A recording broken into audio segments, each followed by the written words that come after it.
The Galactic Council's betrayal. In the vast expanse of the Milky Way, humanity had finally taken its place among the stars. For decades, Earth had been a member of the Galactic Council, a coalition of advanced alien civilizations dedicated to peace and mutual prosperity. Humans, with their unique blend of creativity and determination, had quickly become valued contributors to the galactic community. Dr. Amelia Chen, Earth's ambassador to the Council, stood before the towering crystalline edifice of the Council chambers on the neutral world of Centauri Prime. The iridescent spires stretched far above, seeming to touch the pale lavender sky. As she ascended the gravity lift to the main hall, Amelia couldn't shake a feeling of unease that had been growing over the past few cycles. The Council chamber buzzed with activity as representatives from 100 worlds discussed matters of galactic importance. Amelia took her seat, nodding to her colleagues.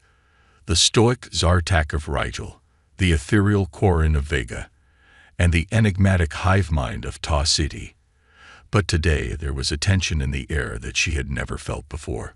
High Counselor Xandrath, a being of pure energy contained within an ornate metallic shell, called the session to order. Esteemed colleagues, the High Counselor's melodious voice reverberated through the chamber.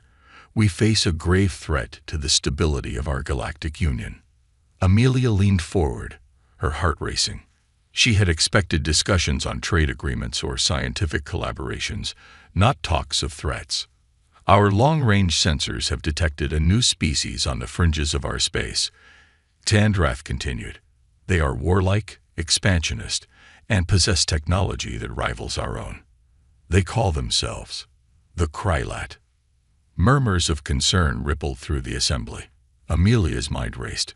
Why hadn't Earth been informed of this?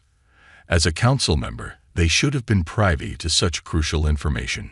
We have attempted peaceful contact, the High Counselor said, but the Krylat respond only with aggression. They seek to conquer, to subjugate. We must act decisively to protect our way of life. The Zartak representative, General Korm, stood up. We must strike first, gather our fleets and crush these barbarians before they can threaten us. Amelia was shocked. This went against everything the Council stood for. Surely diplomacy, she began, but was cut off by the Corin delegate. We have seen the simulations. The Corin's thoughts echoed in everyone's minds. The Krylat's path of expansion will take them through Earth's sector first. Humanity will bear the brunt of their assault. Amelia felt a chill run down her spine. Then we must prepare Earth's defenses immediately. We'll need the Council's full support. I'm afraid that won't be possible. High Counselor Xandrath interrupted, a note of regret in their voice. The Council has already voted. To preserve the safety of the majority, we must sacrifice the few. The words hit Amelia like a physical blow. Sacrifice? What do you mean? Earth and its colonies will be cut off from the Council, Xandrath explained. All hyperspace beacons in your sector will be deactivated. Your world will stand alone against the Krylat threat. Amelia stood, her face flushed with anger and disbelief. You can't do this. Earth has been a loyal member of the Council. We've shared our technology, our resources. You're condemning billions to death. The decision is final, Xandrath said, their voice heavy. For the greater good of the galaxy, Earth must be the shield that protects us all. As the reality of the situation sank in, Amelia realized the depth of the Council's betrayal. They had used humanity, gained their trust, learned their weaknesses, and now, when faced with a true threat, they were abandoning Earth to its fate. With trembling hands, Amelia activated her quantum communicator, sending an urgent message to Earth's government. As she looked around the Council chamber, at the faces of those she had once considered allies, she knew that humanity now stood alone against the coming storm. The Galactic Council had betrayed them, but Amelia swore that this would not be the end of humanity. Somehow, they would survive. Somehow, they would show the galaxy that humans were not to be underestimated. As she was escorted from the chamber, stripped of her ambassadorial status, Amelia's mind was already racing with plans. Earth would need to mobilize to prepare for war on a scale they had never imagined. And perhaps in the crucible of this coming conflict, humanity would forge something that would make the Council regret their betrayal. The stars seemed colder as Amelia boarded her ship for the long journey home. Earth's darkest hour approached, but with it came the opportunity for humanity's finest moment. The real test was just beginning. Earth's last hope, the Titan Project. The news of the Galactic Council's betrayal sent shockwaves through Earth and its colonies. Panic gripped populations as the reality of their isolation and the impending Krylat threat sank in. But in the face of this existential crisis, humanity's indomitable spirit began to shine. In a secret facility beneath the Himalayas, Dr. Ilara Vance stood before a holographic display, her eyes reflecting the blue glow of projected schematics. At 38, Ilara was Earth's foremost expert in xenotechnology, her brilliance matched only by her determination. Now she found herself at the heart of humanity's last desperate gambit. "The Titan Project," Ilara murmured, her voice tinged with both awe and trepidation. Behind her, General Marcus Steele, a grizzled veteran of Earth's defense forces, crossed his arms. "Can it be done, Doctor? In the time we have?" Ilara zoomed in on a section of the schematics, her fingers dancing through the hologram. "It has to be, General. We've no other choice." The Titan Project was humanity's answer to the Krylat threat. A single, massive ship that would embody the pinnacle of human innovation and reverse-engineered alien technology. It would be a mobile fortress, a command center, and Earth's last line of defense all in one. "We're throwing everything we have at this," Steele said, his voice gruff but not without hope. "Every nation, every colony, all resources are being pooled." Ilara nodded, her mind already racing through calculations and possibilities. "We'll need to push the boundaries of what's possible. Gravitic propulsion, phase shift shielding, dark matter weaponry. Technologies we've only theorized about." As they spoke, the facility around them hummed with activity. Scientists and engineers from every corner of Earth and its colonies worked tirelessly, their differences set aside in the face of a common threat. The betrayal of the Galactic Council had united humanity in a way nothing else could. Months passed in a blur of feverish activity. Sleep became a luxury as Ilara and her team pushed themselves to the limit and beyond. There were setbacks, catastrophic failures that threatened to derail the entire project. But each time, human ingenuity found a way forward. 1 year into the project, a breakthrough came from an unexpected source. Dr. Yuki Tanaka, a quiet quantum physicist from Tokyo, cracked the code on stable artificial wormhole creation. This discovery would allow the Titan to traverse vast distances in the blink of an eye, giving humanity a fighting chance against the technologically superior Krylat. As the massive ship took shape in the orbital shipyards, visible even from Earth's surface as a bright star, hope began to rekindle in the hearts of billions. The Titan became more than just a vessel. It was a symbol of humanity's refusal to go quietly into the night. 2 years after the Council's betrayal, alarms blared throughout the facility. Ilara rushed to the command center, her heart pounding. General Steele was already there, his face grim as he stared at the long-range sensor displays. "They're here," he said simply. The Krylat fleet had entered the solar system, a swarm of alien ships unlike anything humanity had ever seen. Their curved obsidian hulls seemed to devour light itself. Ilara's mind raced. "The Titan's not ready. We need more time." Steele's jaw clenched. "Time's up, Doctor. We launch with what we have." As evacuation orders were issued and Earth's meager defense fleet moved to intercept the Krylat, Ilara found herself aboard a shuttle racing towards the Titan. The enormous ship loomed before them, its hull gleaming with untested technology and desperate hope.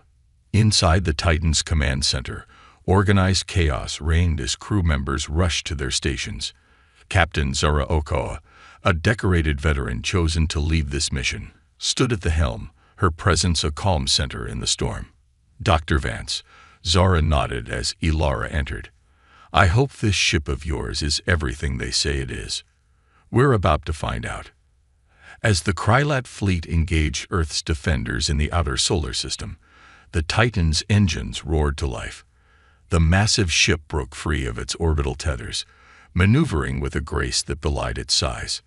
Ilara watched the tactical displays with bated breath. Years of work, the combined efforts of all humanity, were about to be put to the ultimate test. As the ship accelerated towards the battle, she felt a mix of terror and exhilaration. "This is it," she whispered to herself. "Humanity's last stand." The Titan plunged into the fray, its advanced weapons blazing. The fate of Earth, and perhaps the entire galaxy, now rested on the shoulders of this one ship and its crew. The battle for humanity's survival had begun. Maiden voyage and first contact. The Titan erupted into the heart of the battle, its massive form dwarfing even the largest of Earth's defensive fleet. Captain Zura Okoa's voice rang out clear and steady over the ship's communication system. "All hands, battle stations. This is not a drill. We are humanity's last hope. Let's show these Krylat what we're made of." Dr. Ilara Vance stood at her station, fingers flying over holographic controls as she monitored the ship's experimental systems.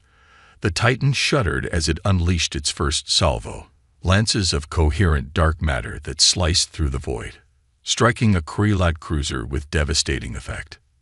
"Direct hit," shouted the weapons officer. "Enemy ship disabled." A cheer went up around the bridge, but it was short-lived. The Krylat responded with a fury that made it clear why the Galactic Council had feared them. Swarms of smaller craft broke off from the main fleet, surrounding the Titan in a deadly dance. "Evasive maneuvers," Zara ordered, her hands gripping the command chair as the ship lurched. "Dr. Vance, how are our shields holding?" Ilara's eyes darted across her readouts. "Phase shift shielding at 82% and holding. But we can't take sustained fire like this for long." As if to punctuate her words, a massive blast rocked the ship. Sparks flew from a nearby console, and warning klaxons blared. "We've lost the port gravitic stabilizer." An engineer called out, "Compensating, but our maneuverability is compromised." Zara's eyes narrowed as she assessed the tactical display. The Krylat were pressing their advantage, their ships moving with an almost organic fluidity that defied conventional space combat tactics. "Dr. Tanaka," Zara called to the quantum physicist, "is the wormhole drive operational?" Yuki's usually calm demeanor was strained, but his voice remained steady.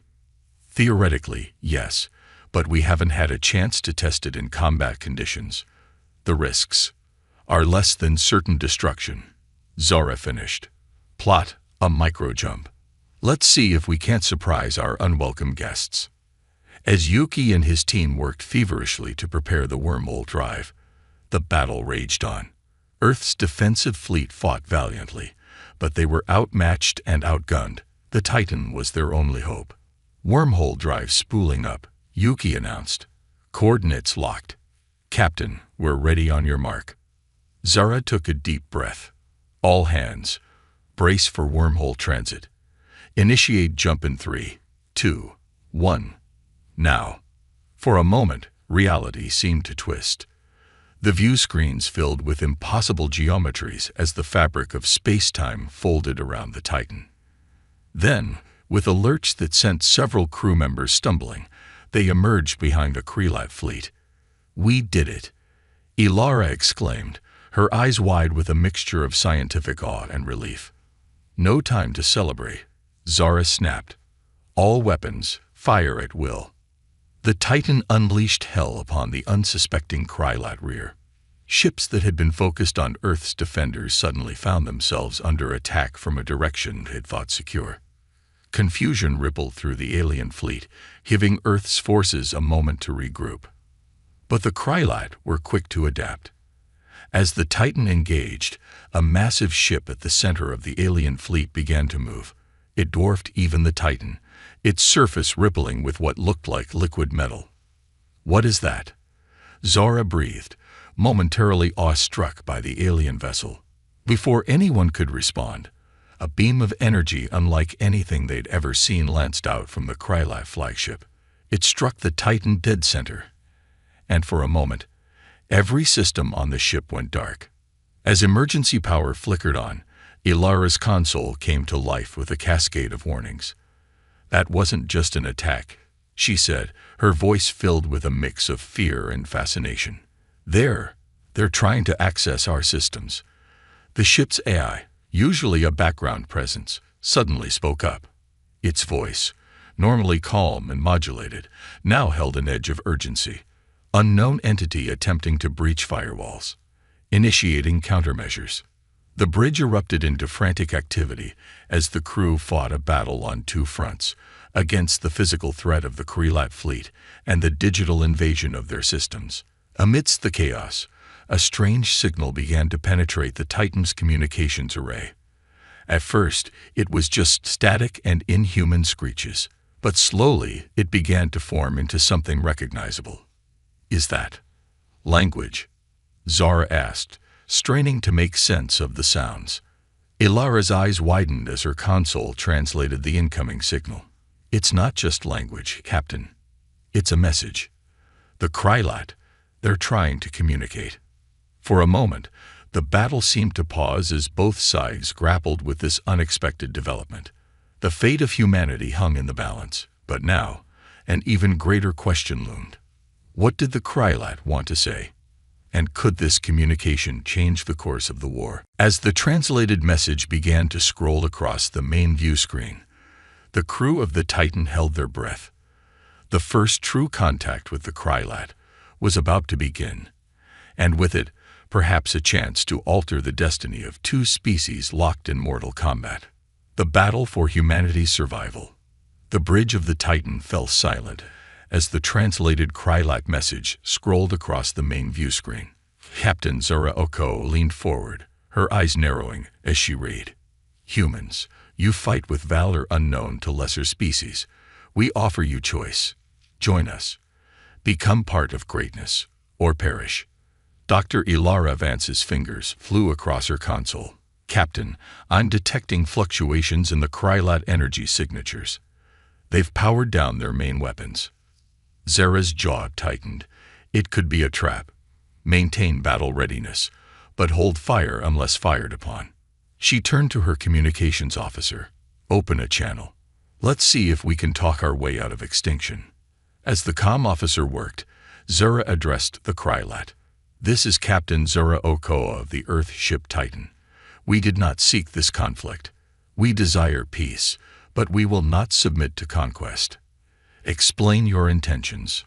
Moments passed like hours as they awaited a response. When it came, the alien voice reverberated through the bridge, a cacophony of sounds that the ship's translator struggled to interpret. Peace, concept of prey. Strong consume weak. Natural law. Humans, unexpectedly strong. Worthy of ascension. Ilara's brow furrowed. "Captain, I think they're offering us a place in their empire. They see strength as the only virtue." Zara's eyes never left the tactical display. "And if we refuse this honor?" As if in answer, the Krylat flagship's weapon systems began to power up again. The alien voice spoke once more. "Choose. Now." Zara's hand clenched into a fist. "Humanity chooses freedom. We will not trade one set of alien overlords for another. If you want Earth, you'll have to go through us." For a moment, nothing happened. Then, without warning, the Krylat fleet erupted into action. Their ships moved with renewed vigor, as if invigorated by humanity's defiance. "All hands, battle stations," Zara shouted. "Dr. Vance, we need every ounce of power you can give us. Dr. Tanaka, prepare the wormhole drive for multiple short jumps. We'll hit them hard and fast, keep them off balance." The Titan leaped into action, its advanced systems pushed to their limits. Dark matter beams lashed out, carving through Krylat ships. The wormhole drive flared to life repeatedly, allowing the Titan to appear and disappear across the battlefield, striking from unexpected angles. But the Krylat were relentless. For every ship the Titan destroyed, two more seemed to take its place. The alien vessels began to adapt, their liquid metal hulls reshaping to deflect the Titan's weapons. Shield integrity down to 40%. An officer called out as another blast rocked the ship. Hilara worked frantically at her station. The Krelat are learning, adapting to our technology faster than we can compensate. We need something they can't predict, can't adapt to. As if in response to her words, an alarm blared from the engineering section. Chief Engineer Raj Patel's voice came over the comm, tight with stress. "Captain, we've got a problem. The dark matter reactor is destabilizing. If we don't shut it down, we're looking at a cascade failure that could tear a hole in space-time itself." Zara's mind raced. A cascade failure could destroy the Titan and everyone on board. But it could also be the unpredictable element they needed to turn the tide. "Dr. Vance," Zara said, her voice low and intense, "if we intentionally triggered that cascade failure and contained it, could we weaponize it?" Ilara's eyes widened as she grasped the implications. "It's possible, but the risks are astronomical. We'd be playing with forces we barely understand." "Do we have a choice?" Zara asked, looking around at her battered crew and the swarm of Krylai ships surrounding them. Ilara took a deep breath. "No, we don't. I'll need to work with Raj to modify the containment fields. We'll only get one shot at this." As Ilara rushed off to engineering, Zara turned to Dr. Tanaka. "Plot a course for the heart of the Krylai fleet. We're going to give them a final they'll never forget." The next few minutes were a blur of activity. The Titan plunged deeper into the enemy formation, taking hit after hit. Sparks flew from overloading systems, and the hull groaned under the strain. Containment fields modified. Ilara's voice came over the comm. "Ready on your command, Captain. But I must warn you, this is beyond theoretical. We have no idea what will happen." Zara looked out at the sea of Krylat ships surrounding them. Earth hung in the distance, a fragile blue marble that held everything humanity had ever known. "Sometimes," Zara said, her voice steady, "you have to roll the dice to save the galaxy. All hands, brace for impact. Initiate cascade failure. Now." For a moment, nothing seemed to happen. Then, reality itself seemed to scream. A blinding light erupted from the Titan's core, expanding outward in a sphere of pure energy. It engulfed the nearest Krylat ships, causing them to twist and distort before vanishing entirely. The sphere continued to grow, swallowing more and more of the alien fleet. On the Titan's bridge, warning klaxons blared as the ship shuddered violently. Containment fields failing. Ilara shouted over the din. "We need to get out of here."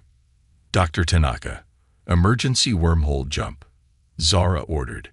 "Get us clear." As the wormhole drive spooled up, the cascade effect reached its peak.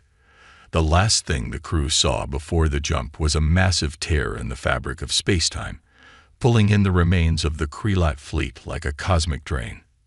Then, with a lurch, the Titan jumped. As they emerged from the wormhole, the view screen showed only empty space where the Krylat had been. Zara slumped in her chair, exhaustion etched on her face. "Status report. Did we do it?" Ilara checked her readings, her hands shaking slightly. "The Krylat fleet, it's gone. All of it. We've opened a localized rift in space-time. It'll take years to fully understand what we've done here today." As the realization of their victory sank in, a cheer went up around the bridge. They had done the impossible.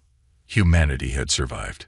But as Zara looked out at the stars, she knew this was only the beginning. They had won the battle, but the war for humanity's place in the galaxy was far from over, and the consequences of their desperate gambit were yet to be fully understood. "Take us home," Zara said quietly. "Earth needs to know. Everything has changed. A new dawn for Earth." The Titan limped back to Earth, its hull scared and systems barely functioning after the epic battle. As they approached their home planet, the crew was met with a sight that took their breath away. a sea of lights covering the night side of Earth, spelling out "Welcome home" heroes in multiple languages. Captain Zora Oko stood on the bridge, her usually stoic demeanor cracking as she took in the emotional display. "Look at that," she whispered. "They never lost faith in us."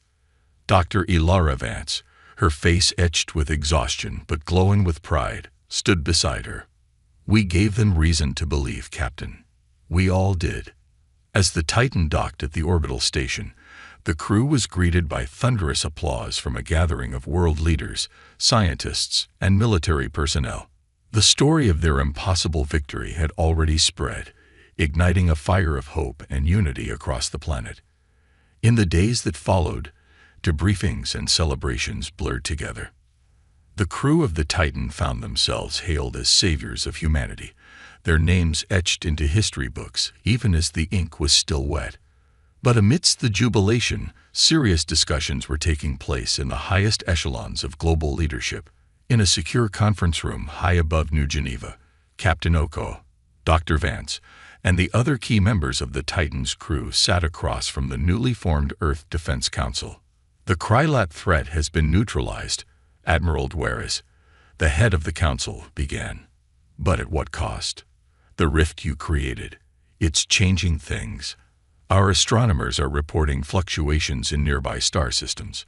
We're detecting signals unlike anything we've ever seen before." Dr. Vance leaned forward, her eyes bright with a mixture of excitement and concern. "The cascade effect did more than just defeat the Krylat. It's opened doorways to somewhere else, perhaps even other dimensions. We're on the brink of discoveries that could reshape our understanding of the universe itself." "And what of the Galactic Council?" Zara asked, her voice hard. "They abandoned us to die. Do we re-establish contact?" A tense silence fell over the room. It was broken by the unexpected voice of Dr. Yuki Tanaka, the quiet quantum physicist who had been instrumental in the Titan's success. "Perhaps," he said softly, "we should view this as an opportunity rather than a challenge. The Council betrayed us because they feared the unknown. We faced that unknown and emerged victorious. Maybe it's time for humanity to step up and show the galaxy a new way forward." His words hung in the air, pregnant with possibility. Admiral Dueres nodded slowly. "You may be right, Doctor. The Titan project was born out of desperation, but it's shown us what we're capable of when we work together. Perhaps this is humanity's moment to lead rather than follow." Over the next few months, Earth underwent a transformation.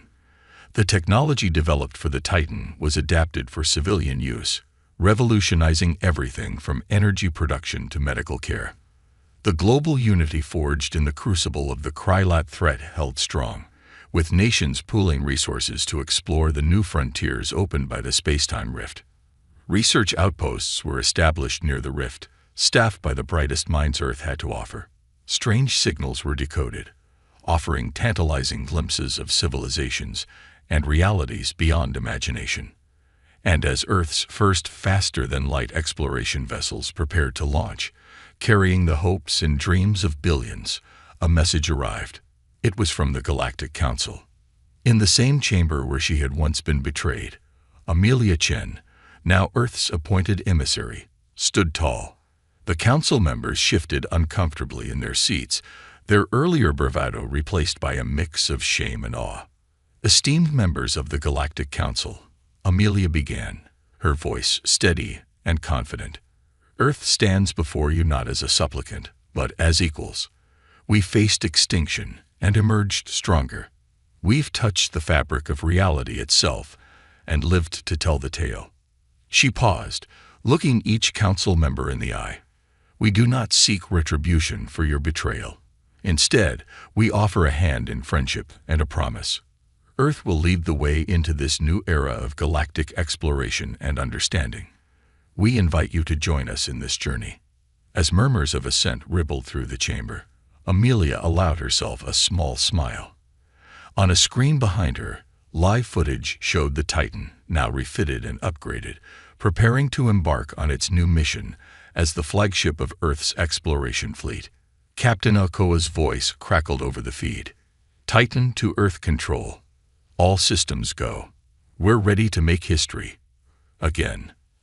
As the Titan's engines flared to life, carrying humanity's best and brightest into the unknown, a new chapter in galactic history began.